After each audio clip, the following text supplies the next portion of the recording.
Representatives from almost 200 nations are meeting for a fourth day in Morocco to discuss the implementation of the Paris Climate Change Agreement.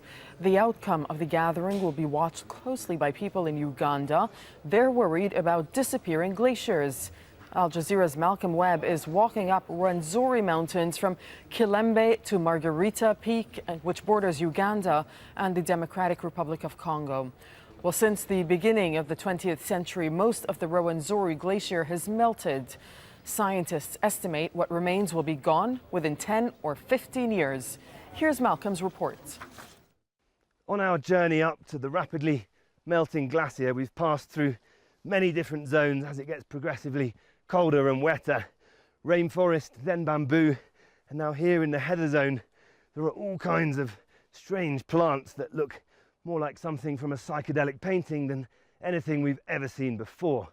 There's moss on the trees so thick that it's bigger than the trees themselves, and this is hanging off all of them, and it's called in the local language old man's beard. And many of these species of plants exist only here in the Rwenzori Mountains, and people don't know what's going to happen in the long run with the disappearance of the glacier to this unique ecosystem. The people in the communities at the bottom of the mountains, as well as the rangers and guides that work up here, all say that in recent years they've seen much heavier rains and longer dry periods, as people have observed in other parts of the world. And in 2012, an unprecedented dry spell was followed by a fire.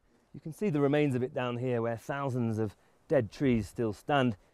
In about 6 days, 40 square kilometres of vegetation were destroyed, and it was followed by heavy rains which came straight down the mountains and flooded the communities at the bottom, destroying many buildings. Fortunately, a lot of that foliage has since regrown, but people worry in the long run what more dry spells and heavy rains will do both to the national park and to the communities that live around it.